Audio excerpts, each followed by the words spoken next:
El sol de la tarde pegaba fuerte en las calles de la ciudad siciliana de Acragas. La gente murmuraba, nerviosa, mirando hacia la plaza principal. Algo grande iba pasa. Y no era nada bueno. Todos sabían quién gobernaba allí. Un tirano llamado Falaris. Un hombre que no conocía la piedad y que solo entendía el lenguaje del miedo. Hace tiempo que Falaris había tenido una idea. Una idea que lo mantenía despierto por las noches, no por miedo, sino por emoción. Quería algo nuevo. Algo que nadie hubiera visto jamás. Un método para terminar con sus enemigos que no solo doliera, sino que también entretuviera. Porque para Falaris, la muerte de un hombre era un espectáculo. Y como todo espectáculo, debía tener buena música. Así que mandó llamar a un artesano. Un hombre hábil con los metals, llamado Perlo de Atenas. Perlo llegó al palacio temblando, porque sabía que delante del tirano no se podía fallar. Pero también llegaba con una idea brillante. Había pensado en algo que, estaba seguro, le haría ganar una fortuna. Mi señor, dijo Perlo, con la voz entre temblorosa y orgullosa. He criado para usted algo que en los dioses han visto. Falaris lo miró desde su trono, con los ojos entrecerrados. No sonreía. Nunca sonreía. Solo hizo un gesto con la mano para que continuara. Perlo ordenó a sus ayudantes que trajeran la obra. Entre dos hombres, cagando una estructura pesada, trajeron un toro. Pero no era un toro de verdad. Era de bronce. Una estatua hueca, del tamaño de un animal grande, con un acabado tan perfecto que parecía a punto de embesta. Tenía los ojos abiertos, las orejas levantadas y la boca entreabierta, como si estuviera mugiendo. Pero lo más extraño era que en un costado tenía una pequeña puerta con bisagras. Falaris se levantó del trono y se acercó lentamente. Caminó alrededor de la escultura, tocando el metal frío con sus dedos. Posó la mano por el lomo, por el vientre, por la cabeza. Es bonito, dijo Falaris, sin emoción. Pero yo no quería una estatua. Yo quería un castigo. Y lo tiene, mi señor, respondió Perlo, y sus ojos brillaron con una luz que asustó a los presentes. Maya, aquí. El artesano señaló la pequeña puerta en el costado. La abrió. Dentro, todo era hueco. Un espacio oscuro, justo del tamaño de un hombre encogido. El condenado entra aquí, explicó Perlo, hablando rápido, emocionado. Lo encerramos. Luego, abajo, encendimos una hoguera. El metal se calienta despacio. Muy despacio. El hombre dentro no muy rápido. Se veía asando vivo, sintiendo como el que le sube poco a poco desde los pies hasta la cabeza. Falaris asintió, pensativo. Parecía interesado, pero no impresionado. Los hombres gritan cuando los quemas, dijo el tirano. Gritan como cerdos. Y lo he visto muchas veces. No es nuevo. Pero eso no es todo, mi señor, dijo Perlo, y su sonrisa se hizo más grande. Venga, escuche. El artesano llevó a Falaris a la cabeza del toro. Señaló los orificios de la nariz. Eran pequeños conductos que se abrían hacia el interior de la estatua. He diseñado un sistema de tubos, explicó Perlo. Cuando el hombre dentro grita, el sonido viaja por estos conductos. Y al salir por la nariz del toro, el grito se transforma. Deja de ser un grito humano. Se convierte en el mugido de un toro furioso. La gente oirá al animal. Pero dentro, Un hombre se estará quemando vivo. El silencio cayó sobre la sala. Los guardias miraron hacia otro lado. Los servientes conchivieron el aliento. Falaris se quedó quieto, mirando los agujeros de la nariz del toro. Pasaron los segundos. Largos. Pasados. Entonces, por primera vez en mucho tiempo, Falaris sonrió. Pero no era una sonrisa alegre. Era una sonrisa que helaba la sangre. Perlo, dijo el tirano con una voz demasiado calmada. Eres un verdadero artista. Un genio. Has creado algo maravilloso. Perlo respiró aliviado. Inclinó la cabeza, agradeciendo el cumplido. Ya imaginaba su bolsa llena de oro. Pero tengo una duda, continuó Falaris, dando un pozo hacia el artesano. El sonido. ¿Es realista? ¿De verdad el grito de un hombre suena como el mugido de un toro? Sí, mi señor, aseguró Perlo. Lo he probado yo mismo. Grite dentro y afuera sonabar exactamente como un toro. Perfecto, dijo Falaris. Entonces vas a demostrármelo ahora mismo. Perlo parpadeo, sin entender. Señor. Metit dentro, ordeno el tirano, sin dejar de sonreír. Quiero o como muge mi nuevo toro. El color abandonó el rostro de Perlo. Sus labios temblarán. Cayó de rodillas. Por favor, señor, yo solo quería servirle. Esto es un regalo para usted. No merezco. ¿No mereces ser el primero en probar tu propia creación? Lo interrumpió Falaris. Claro que lo mereces. Eres un artista. Y los artistas deben ver su obra funciona. Los guardias agarraron a Perlo. El hombre pataleaba, gritaba, rogaba. Pero era inútil. Lo arrastraron hasta el toro. Abrieron la pequeña puerta y lo metieron dentro a la fuerza. El metal estaba frío. Oscuro. Perlo golpeaba las paredes con los puños. Pero el bronce era grueso. Nadie lo oía. Nadie lo ayudaría. Afuera. Cerraron la puerta. Escucharon un ruido sordo. El hombre dentro lloraba. Falaris hizo una señal. Los soldados amontonaron leña debajo del viento del toro. Trajeron antorchas.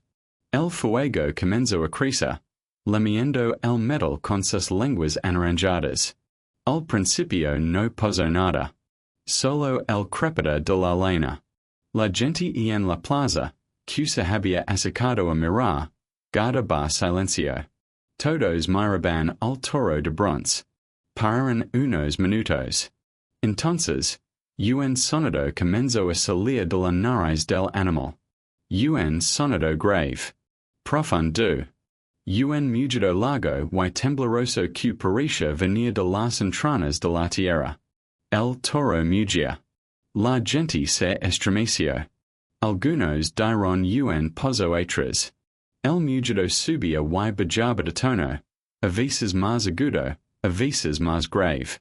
A veces parecía casi un lamento. A veces un rugido de furia. Falaris escuchaba con los ojos cerrados, disfrutando. Movía la cabeza, como si estuviera en un concierto. Es hermoso, murmuró. Nunca había oído un toro cantar así. El mugido duró mucho rato. Luego se fue haciendo más débil. Más lento. Hasta que solo se escuchó el fuego quemando la leña. Cuando las llamas se apagaron y el metal se enfrió, abrieron la puerta. Dentro solo encontraron cenizas y huesos negros. Pero los huesos no estaban en el suelo. Estaban pegados a las paredes, marcados en el bronce, como si el hombre hubiera intentado fundirse con el metal para escapar del dolor. Falaris ordenó colocar el toro en la plaza principal. Dijo que sería un recordatorio para todos. Un símbolo de su poder. Y durante años, cuando alguien en agregas desobedecía al tirano, lo meten dentro del toro. Incendian el fuego. Y el animal de bronce mugia en la noche, cantando la canción más triste que un hombre puede escuchar. Pero la historia, como la vida, a veces da vueltas. Años después, el pueblo se cansó de Falaris. Se levantaron contra él. Lo atraparon en su propio palacio, temblando, regando, igual que había hecho perlo. Y lo metieron dentro del toro. Dicen que cuando el fuego comenzó a calentar el metal, el toro mugió más fuerte que nunca. Y que en es mugido, los que escuchaban con atención podían oír dos voces distintas. La del tirano que sufría.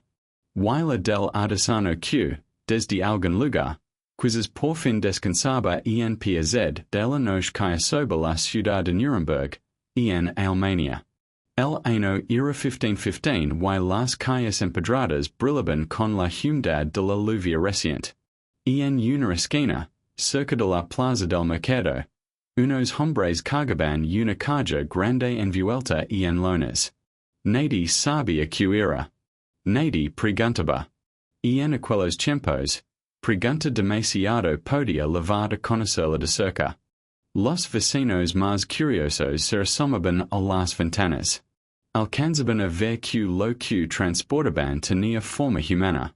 Como una muga gigante, tumbada boca arriba sobre un carro de madera. Pero era de metal. Hierro forjado, oscuro, pesado. La levaban con cuidado, pero sin cariño. Como quien leva una herramienta de trabajo. A la mañana siguiente, cuando el sol se coló por las rendijas de las ventanas, la gente se encontró con una sorpresa helada. En el centro de la plaza, justo donde antes había una fuente, ahora se alzaba una figura de hierro. Una muga. Vestida con un traje de la época, con un rostro toledo que parecía casi amable. Tenía los ojos cerrados, como si estuviera dormida. En las manos, que sostenía juntas sobre el pecho, llevaba un libro. Parecía una santa. Parecía una madre. Pero nadie se atrevió a acercarse demasiado. Porque todos sabían quién era. La llamaban la dama de hierro. Dentro del ayuntamiento, los jueces se reunían en secreto. Esa mañana tenían un caso difícil. Un hombre joven, acusado de robar pan para alimentar a sus hermanos pequeños. No era un criminal peligroso. No había matado a nadie. Pero la ley era la ley. Y en aquellos años, la ley no conocía el perdón. ¿Qué hacemos con él? Preguntó un juez viejo, de barba blanca y ojos cansados. La horca es para asesinos, respondió otro. Este muchacho solo es un ladrón. Un ladrón reincidente, apuntó un tachero, más joven, con ganas de perseguirlo. Y lo pelaron el mes parado. La próxima vez que tenga hambre, volverá a robar. Hay que dar una lección. El juez más viejo suspiró. Miró por la ventana. A la afuera, en la plaza, la dama de hierro esperaba con los ojos cerrados. Que si la dama entonces, dijo, con voz baja. Que lo abrace. La noticia corrió por la ciudad como un reguero de pólvora. Aquella misma tarde, a las 5, habría espectáculo. La gente dejó sus trabajos. Los niños dejaron de jugar. Todos querían ver. Nadie quería perderlo, aunque después, por la noche, les costara dormir. Al muchacho lo sacaron de la celda arrastrando los pies. Apenas tenía 20 años. Su cara estaba pálida, del color de la cera. Cuando vio la multitud reunida en la plaza, sus piernas flaquearon y los guardias tuvieron que sostenerlo. Caminabas in mirare delante, mirando al suelo, como si no quisiera ver lo que la esperaba. Pero al final levanto la cabeza. Y la vio. Ali estaba la dama. De pie ahora, sostenida por una estructura de madera. Dos puertas enormes, con forma de cuerpo de mujer, abiertas de par en par como si fueran a recibir a un amante. Dentro, en el hueco, se veían las paredes. Pero no eran paredes lisas. Estaban líneas de pinchos. Clavos de hierro largos como dedos, puntiagudos como agujas, esperando en la oscuridad. El muchacho intentó retroceder. Los guardias lo sujetaron fuerte. Por favor, suplicó. Por favor, no. Yo no maté a nadie. Solo tenía hambre. Solo quería pan. Nadie le respondió. La multitud guardaba silencio.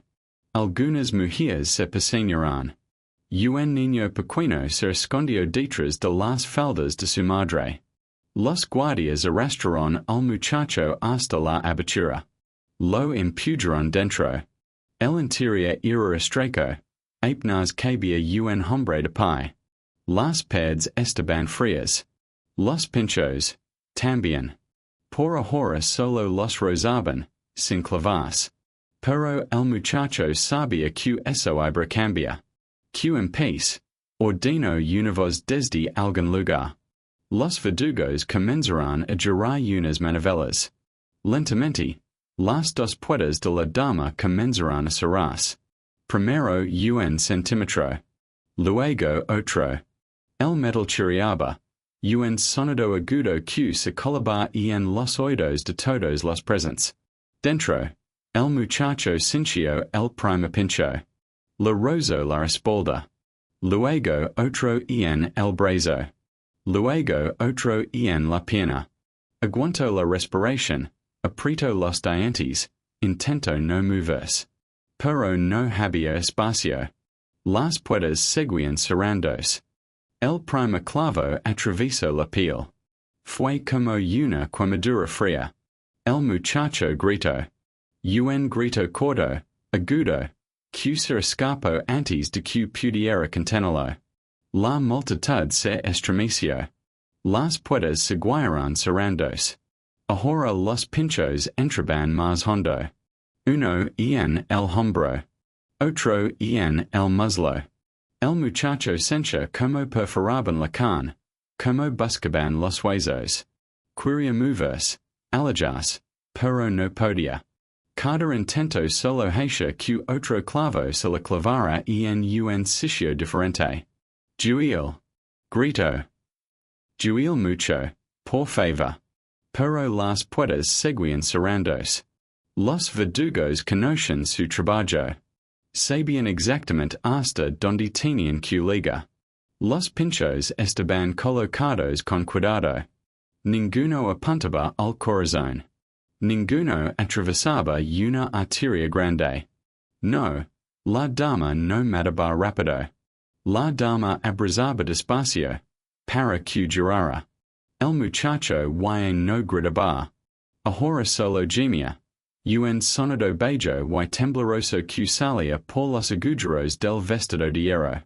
Tenía los ojos cerrados, apretados con fuerza, como si con eso pudiera desaparecer. Sentía los clavos dentro de su cuerpo. Algunos le habían atravesado las manos. Otros las piernas. Uno le había entrado por debajo de la barbilla, pero no lo suficiente para matarlo. Solo para sujetarlo. La sangre comenzó a escurrir por dentro de la estatua. Goteaba por los agujeros inferiores, formando un charco oscuro en el suelo de la plaza. La gente miraba este charco crecer, hipnotizada. Nadie hablaba. Nadie se movía. Pararon los minutos. Luego las horas. El muchacho dentro de la dama ya no gemía. Pero aún respiraba. Se la oía, un resuelo débil, como el de un perro herido. Los clavos no lo dejaban caer, lo mantenían erguido, sujeto, vivo. Cada respiración era un tormento por el mover el pecho. Las púas se movían dentro de la carne. Cuando el sol comenzó a ponerse, el resuelo se volvió más lento, más espaciado. Luego hubo un silencio largo, muy largo. El verdugo se acercó. Pegó la oreja al metal frío. Esperó. Nada. Este, dijo. Abrieron las puertas. El cuerpo cayó hacia delante, libre al fin. Pero al caer, la cansa de garro con los clavos que aún estaban dentro. Sonó como tela rasgándose. La gente apartó la mirada. Algunos vomitaron. El muchacho había muerto, pero no por ninguna herida mortal. Había muerto de dolor, de agotamiento, de miedo. El corazón, simplemente, no había podido más. Esa noche, la dama de hierro volvió a quedar sola y en la plaza. Sus puertas, otra vez cerradas, ocultaban el interior. Pero ahora las paredes estaban manchadas. Marcadas para siempre con la forma de un joven que solo quería pan. Con los años, la dama viajó por varias ciudades. La usaron una y otra vez. Siempre con el mismo resultado. Siempre con los mismos gritos. Pero también siempre con la misma falsa paz en su rostro de hierro, con los ojos cerrados como si no viera, como si no supiera lo que paraba dentro de ella. Hoy, algunos museos tienen réplicas. La gente las mira con curiosidad, con escalofrío. Tocan el metal frío y se preguntan cómo sería estar ahí dentro. Pero solo se lo preguntan un segundo. Luego apartan la mano y siguen caminando, agradecidos de vivir en otros tiempos. Aunque algunos, los que saben de verdad, dicen que por las noches, si te acercas a una de esas réplicas y pones el oído en el metal, te debes oír algo. Un suspiro lejano. Un gemido atrapado. La dama guarda secretos que no puede soltar de el sol apenas comenzaba a calentar cuando los soldados entraron en la aldea. Era un lugar pequeño, perdido entre colinas, con casas de piedra y techos de paja. La gente salió asustada de sus chozas o los caballos. No sabían qué paraba, pero en esos tiempos, cuando llegaban soldados, nunca traían buenas noticias. El capitán miró a los soldados desde lo alto de su caballo. Buscaba a alguien con la mirada. Finalmente la encontró. Una mujer joven, con un niño pequeño escondido detrás de sus faldas. La mujer palideció. Bajó la cabeza, pero y irritado.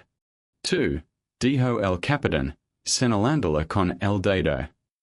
Acusada de brujería. Orden del tribunal. Tienes que venir con nosotros. La mujer negaba con la cabeza, sin palabras. El niño comenzó a llorar. Los aldeanos miraron hacia otro lado. Nadie dijo nada. Nadie la defendió. Porque defender a una bruja podía costar la misma condena. Así comenzó todo. La noticia del juicio corrió rápido. En la ciudad vecina, la gente hablaba en las tabernas y en los mercados. Una bruja. La atraparon. Y no una bruja cualquiera, decían, sino una de las malas. De las que hacen pactos con el diablo. La condena y estaba decidida antes de que empezara el juicio. Solo faltaba la firma. El juez era un hombre mayor. De mirada dura y palabras cortantes. Leo el veredicto en voz alta, para que todos lo oirán. Por practicar artes oscuras, por invocar a espíritus malignos y por envenenar las cosechas de tus vecinos, eres condenado a muerte. La sentencia se cumplirá en el árbol del ahorcado. La mujer escuchó sin entender del todo. No sabía que era el árbol del ahorcado. Nadie se lo había explicado. Pero cuando vio las caras de la gente, cuando vio como algunos sonreían con maldad, supo que no era nada bueno. El árbol estaba fuera de la ciudad, y en una colina pelada donde no crece nada más. Era un árbol viejo, enorme, con ramas gruesas que se extendían como brasas retorcidos. Los pájaros no se posaban en él. La hierba no crecía a su alrededor. Lavaba años esperando, y en silencio, a su siguiente invitado. Lo primero que hicieron fue desnudar a la mujer. No por pudor, sino por necesidad. La ataron de pies y manos con cuerdas ásperas que le quemaban la piel. Luego la tumbraron boca abajo sobre una tabla de madera, sucia y manchada. La mujer temblaba, pero no lloraba. Había decidido que no les daría gusto. El verdugo se acercó con un cuchillo pequeño, de hoja curva. No era un cuchillo de matar. Era un cuchillo de cortar cuero. Los asistentes se acercaron un poco más, con los ojos brillantes de curiosidad. Nadie quería perderse el principio. Esto es por bruja, dijo el verdugo, y hundió la punta en la espalda de la mujer. Ella gritó. Un grito que se escapó sin cura, porque el dolor era más fuerte que su orgullo. El cuchillo cortó la piel desde el hombro hasta la cintura, y en una línea larga y recta. La sangre brotó caliente, corriendo por los lados de la espalda, empapando la madera. Pero eso solo era el comienzo. El verdugo metió los dedos por el corte y comenzó a tirar. La piel se separó de la carne con un sonido húmedo, como cuando se pela una fruta madura. La mujer no gritaba. Ahora olaba. Olaba como un animal, retorciéndose, intentando escapar, pero las cuerdas la sujetaban firme. Sujetenla bien, ordenó el verdugo. Que no se mueva o el trabajo me saldrá mal. Dos hombres se sentaron sobre las piernas de la mujer. Otro le sujetó la cabeza contra la tabla. El verdugo siguió tirando, arrancando tiras enteras de piel, cortando aquí y alicuando la carne se resistía. Primero la espalda quedó al descubierto, toda roja y brillante. Luego los brazos. Luego las piernas. La mujer no olaba. Solo gemía, con la boca abierta, respirando entrecortado. Había perdido tanta sangre que su cabeza daba vueltas. Pero no se desmayaba. El cuerpo, por cruel que parezca, no le concedía este descanso. Cuando terminó, el verdugo se apartó para admirar su obra. La mujer era ahora una masa de carne viva, sin piel, temblando sobre la tabla. La gente miraba fascinada. Algunos se tapaban la boca, pero no apartaban los ojos. Al árbol, ordenó el juez. Colocaron ganchos de hierro en los extremos de las heridas, en los hombros, en la espalda, en las piernas. De esos ganchos colgaban cadenas. Ataron las cadenas a una cuerda gruesa. Pararon la cuerda por una rama alta del árbol y comenzaron a tirar. La mujer se elevó del suelo lentamente, meciendo en el aire. Cada movimiento hacía que los ganchos tiraran de la carne, estirándola, desgarrándola un poco más. Cuando quedó colgando a unos 2 metros del suelo, ataron la cuerda al tronco y se alejaron. Ali quedó ella. Sola. Bejo el sol que comenzaba a calentar de verdad. Las primeras horas fueron las peores para ella. El dolor era tan inmenso que su mente intentaba escaparse, esconderse en algún rincón oscuro donde no pudiera sentirlo. Pero siempre volvía. El sol secaba las heridas, endurecía la carne expuesta, y eso creaba una costra que tiraba de la piel que liquidaba. Cada pequeño movimiento, cada balanceo causado por el viento, era un nuevo tormento. Los pájaros llegaron al atardecer. Primero fueron unos cuantos curvos, curiosos, que volaron alrededor árbol mirando aquella cosa extraña colgando de las ramas. Se posaron en ramas cercanas, inclinando la cabeza, estudiando. Luego uno, el más atrevido, voló hacia ella. La mujer sintió el golpe de aire de las alas antes de sentir el pico. Luego sintió el pico.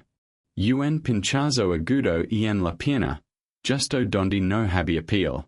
El pájaro arrancó un trozo de carne y se alejó volando. La mujer quiso gritar, pero de su garganta solo salió un susurro áspero. No la cuidaba voz. Los demás curvos vieron lo que pasó. Vieron que aquella cosa no se defendía. Vieron que había comida. Y entonces, todos volaron hacia ella. Fue un festín que duró horas. Los pájaros se turnaban, picoteando aquí y allá, arrancando tiras de carne, peleándose entre ellos por los mayores pedazos. La mujer sentía cada picotazo, cada desgarrón. Pero y no podía moverse para espantarlos. Solo colgaba, meciéndose lentamente, mientras su cuerpo desaparecía poco a poco. Cuando el sol se puso, los curvos se fueron. Volverían por la mañana. La mujer aún vivía. Apenas, pero vivía. Colgaba en la oscuridad, sintiendo el fresco de la noche en los huesos que empezaban a asomarse entre la carne. Al día siguiente, los pájaros volvieron. También vinieron moscas, enjambres enteros que zumbaban alrededor de las heridas, poniendo huevos en la carne podrida. Los gusanos no tardaron en aparecer, moviéndose bajo lo que cuidaba de piel, comiendo también el su parte. El segundo día fue más largo que el primero. La mujer y no senchadola. Su cuerpo había entrado en un estado extraño, como si y no fuera suyo. Pero su mente seguía allí, atrapada, viendo cómo la despedazaban viva. Al tercer día, alguien posó por el camino. Un viajero que iba de paso. Vio el árbol, vio lo que colgaba de él, y se persignó 3 veces antes de seguir caminando. No hizo nada. No se podía hacer nada. El cuarto día, los huesos comenzaron a verse claramente. Las costillas, blancas y limpias, asomaban entre llorones de carne. La cara y no era una cara. Solo un cráneo con algunos restos pegados. El quinto día, el viento sopló fuerte. La cuerda se rompió y lo que cuidaba del cuerpo cayó al suelo con un golpe seco. Los perros de una aldea cercana vinieron esa noche y terminaron el trabajo. Nadie volvió a enterrar aquellos huesos. Nadie rezó por aquella mujer. El árbol siguió allí, en la colina pelada, esperando al siguiente condenado. Y los curvos siguieron volando alrededor, recordando que allí, alguna vez, hubo un banquete. Con el tiempo, la gente olvidó su nombre. Olvidaron su cara. Olvidaron si realmente era bruja o solo una pobre mujer a la que alguien quiso hacer daño. Pero no olvidaron el árbol. Porque el árbol seguía allí. Y las ramas seguían extendidas. Y los pájaros seguían esperando de la mañana comenzó como cualquier otra en la antigua Roma. El sol salía sobre las colinas. Los vendedores abrían sus puestos en el mercado y los niños corrían por las calles de piedra. Pero aquel día no era un día cualquiera. En el templo de Vesta, las sacerdotisas se preparaban para lo peor. Una de ellas había sido acusada. Se llamaba Emilia y tenía apenas 20 años. Su pecado, según dicen, había sido romper su voto de castidad. Había conocido a un hombre, se había enamorado, y alguien los había visto juntos. Y en Roma, eso no era solo una falta. Era un crimen contra los dioses. Un crimen que solo podía pagarse de una manera.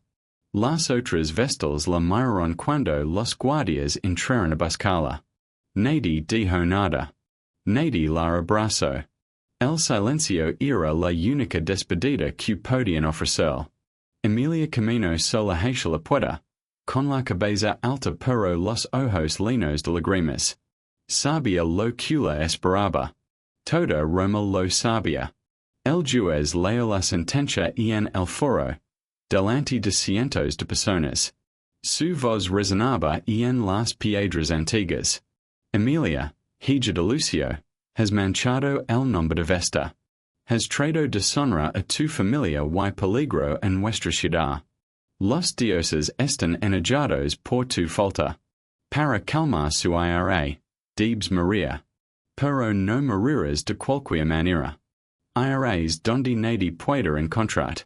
Donde nadie puede recordar. Serás enterrada viva. La multitud murmuró.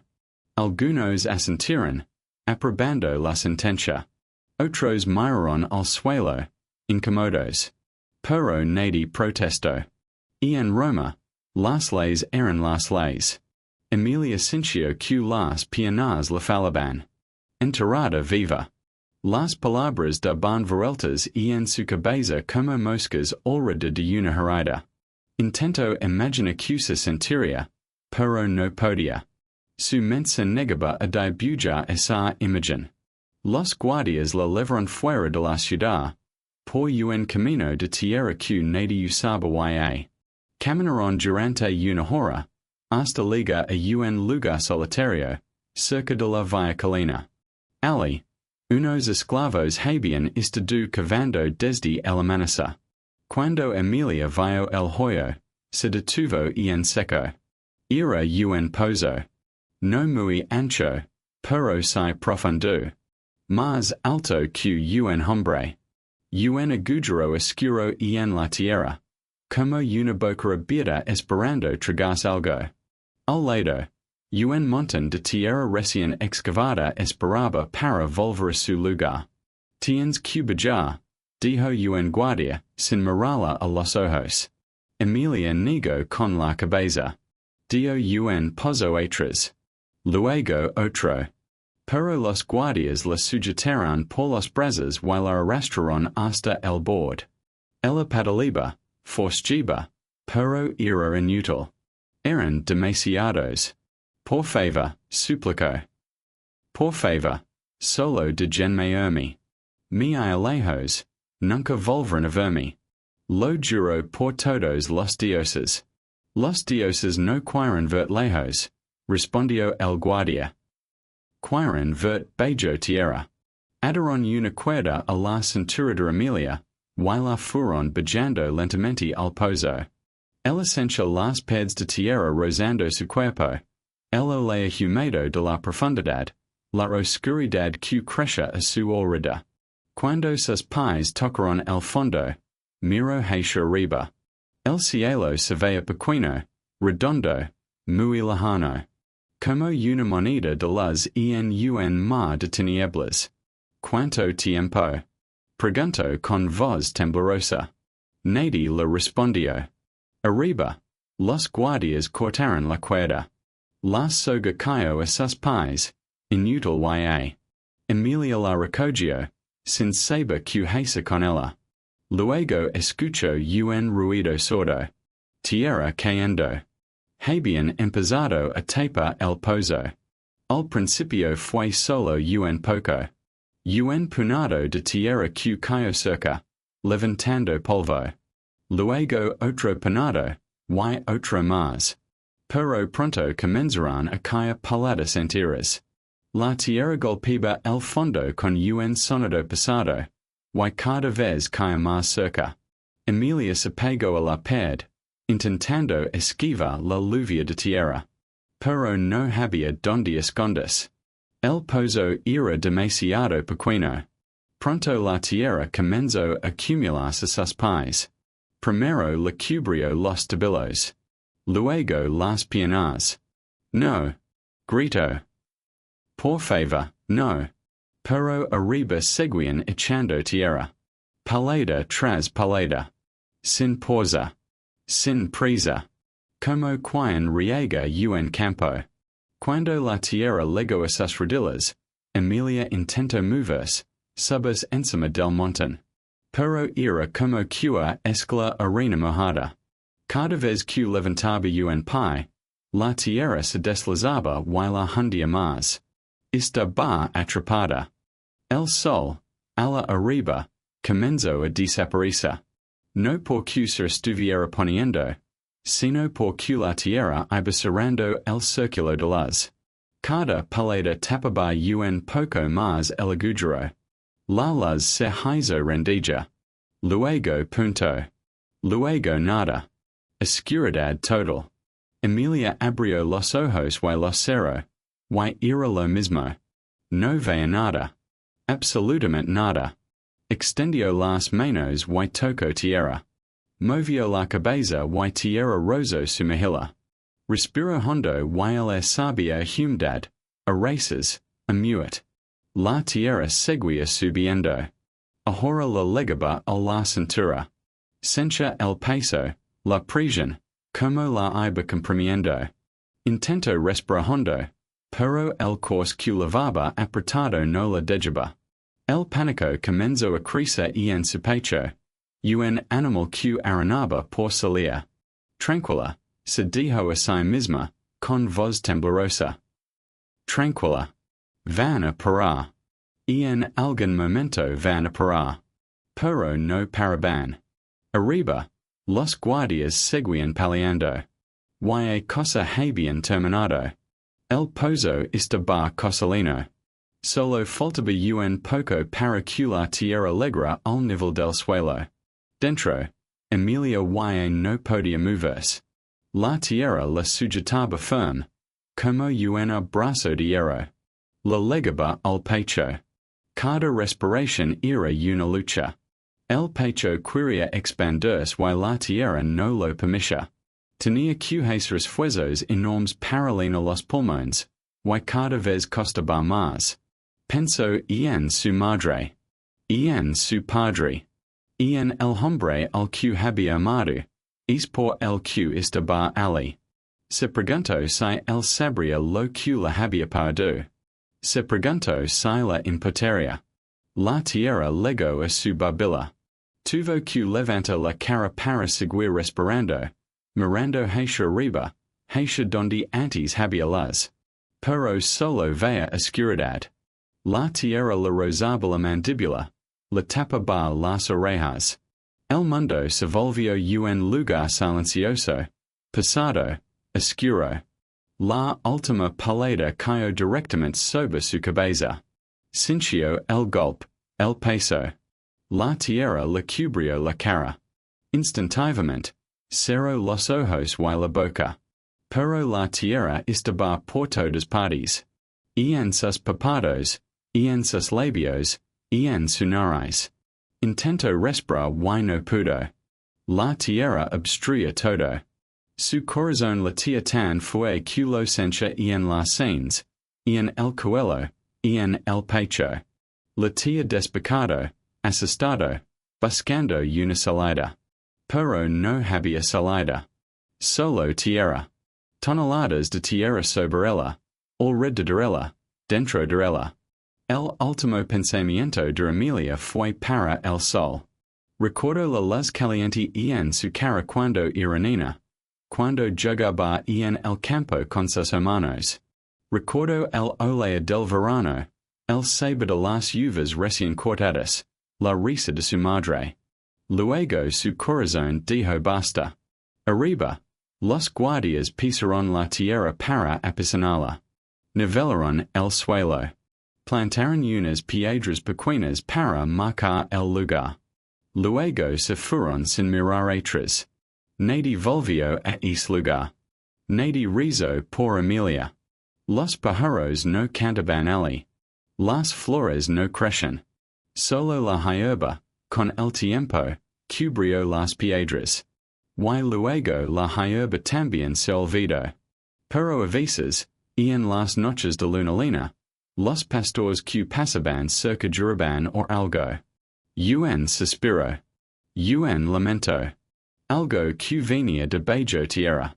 Algo que recordabar que ali, es lugar olvidado, una mujer había parado sus últimas horas luchando por un poco de air que nunca llegó. Y dejan también que se ponías el oído en el suelo, muy quieto, muy atento, podías escuchar un latido. Lejano, débil, pero constante. Como un corazón que se niega a dejar de latir, aunque hayan parado siglos. Aunque nadie lo recuerde. Aunque el mundo haya seguido girando sin ella, el camino hacia la colina estaba lleno de gente. Hombres, mujeres, niños. Todos querían ver. Era un día de fiesta en Jerusalén. Aunque para uno de los no lo sería. Los soldados romanos abrían paso entre la multitud, empujando con sus lanzas a los que se acercaban demasiado. Detrás de ellos, tres hombres cargaban tres maderos. El que iba en medio se llama Baramos. No era ningún líder ni profeta. Era un ladrón. La habían pillado robando en la casa de un rico comerciante. No mató a nadie, no hirió a nadie, pero la ley romana no hacía distinciones. Robar era un crimen contra el orden. Y el orden se mantenía con ejemplos. Amos apenas podía con el madero. La habían atado al travesano con cuerdas ásperas que le cortaban los hombros. Cada paso era un tormento. La madera pesaba más que cualquier cosa que hubiera cargado en su vida. Y tenía que ligar hasta arriba, hasta la cima de la colina, donde los postes verticales y esperaban clavados en la tierra. Más rápido, ordenó un centurión, y le dio un golpe con la lanza en la espalda. Amos cayó de rodillas. La madera golpeó el suelo con un ruido sordo. Quiso levantarse, pero no podía. Las piernas no le respondían. La multitud se reía. Algunos le tiraron piedras pequeñas, solo por divertirse. Un hombre de la multitud se acercó. No era soldado. Era un campesino, de esos que habían venido a ver el espectáculo. El centurión lo agarró del brazo. Tú.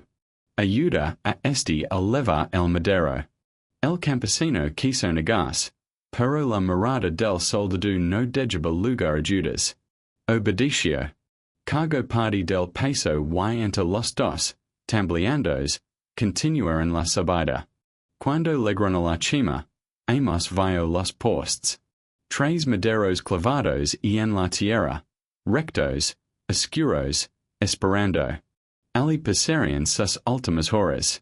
Ali moriría. Los soldados lo desataron del travesano. Lo tumbaron en el suelo y le estiraron los brazos sobre la madera. Amos cerró los ojos. Sabía lo que venía. Había visto otras crucifixiones. Las había visto desde lejos, como las veía todo el mundo, pensando que a él nunca le tocaría. El soldado sacó un clavo de una bolsa de cuero. Era grande, grueso, de hierro negro. Con una mano sujetó la muñeca de Amos contra la madera.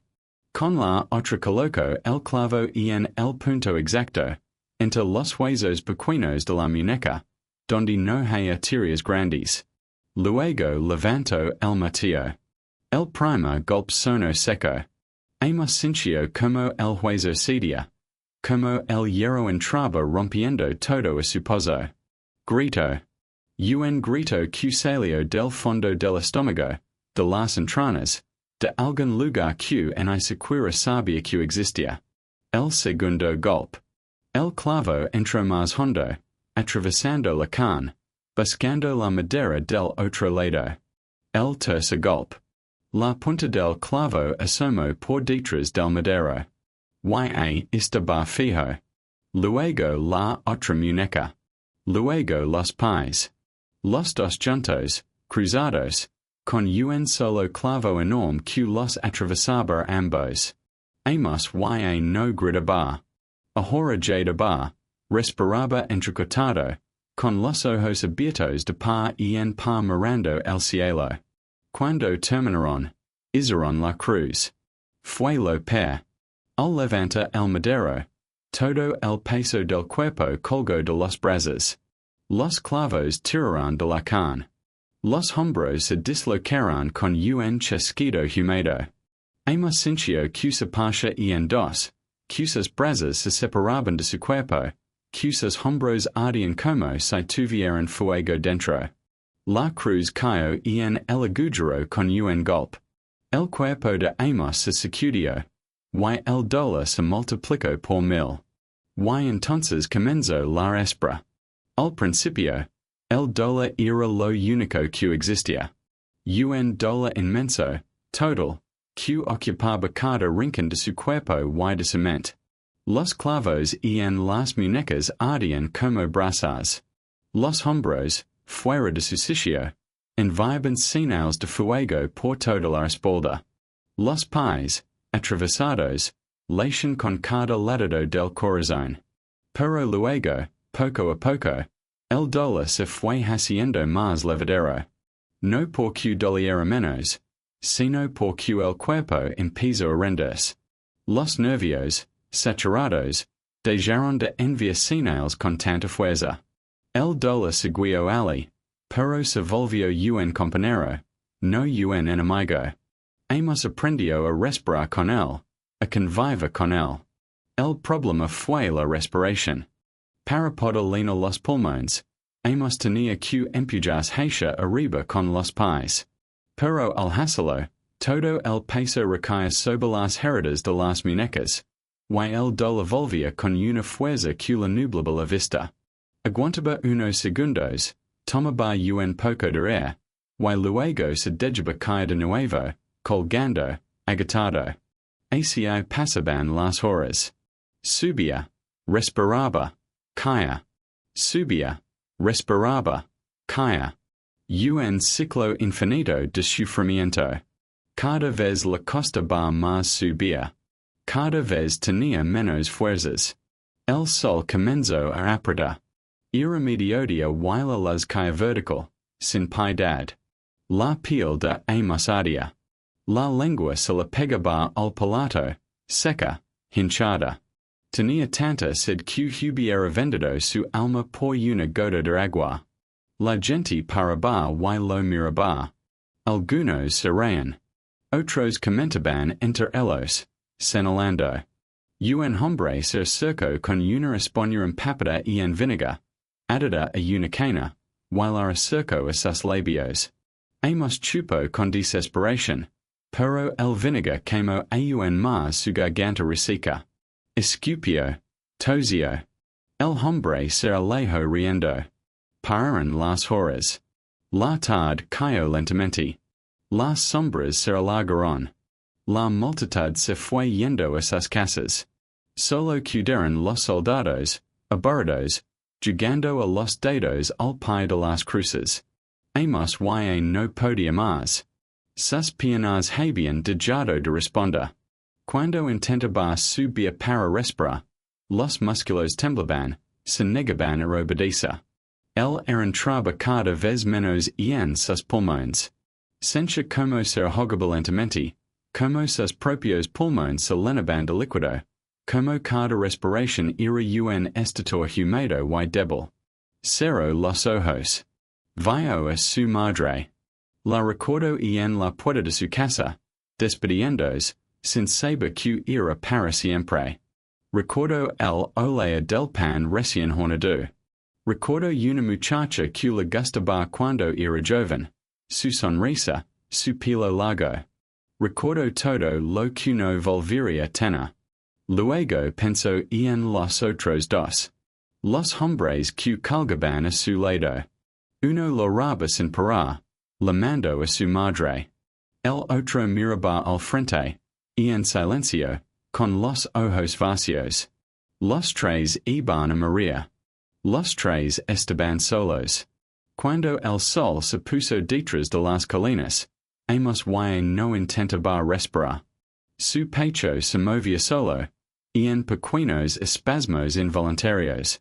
el entraba y salía sin que él hiciera nada. Su corazón latía cada vez más lento. Más débil. Soldado se acercó y lo miró. Vio sus ojos entreabiertos, su pecho que apenas se movía. Y falta poco, dijo, y se alejó. Hemos oído sus palabras desde muy lejos. Como se alegran a través de un túnel largo y oscuro. Quiso responder, pero no pudo.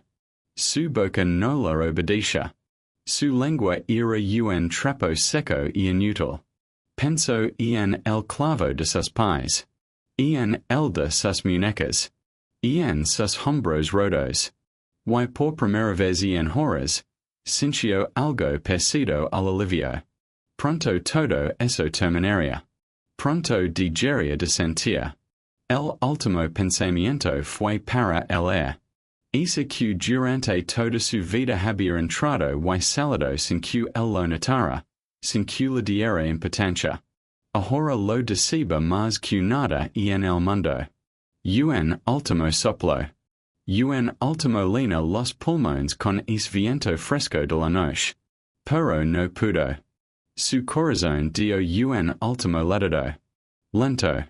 Pesado. Luego nada. El soldado volvió al reto. Le tocó el cuello, buscando pulso. No encontró. Asintió con la cabeza, satisfecho. Otro trabajo terminado. Al día siguiente, bajaron el cuerpo. Lo enterraron en una fosa común, sin nombre, sin lápida, sin nada que recordara que aliasia un hombre que había amado, que había reído, que había tenido miedo. Un hombre como cualquier otro. Pero en la colina, los postes seguirán allí. Vacíos por ahora. Esperando a los siguientes. Porque en Roma, la crucifixión no era solo una muerte. Era un mensaje.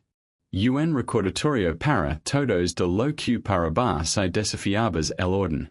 Y mientras hubiera quien desafiara, las cruces seguirían esperando.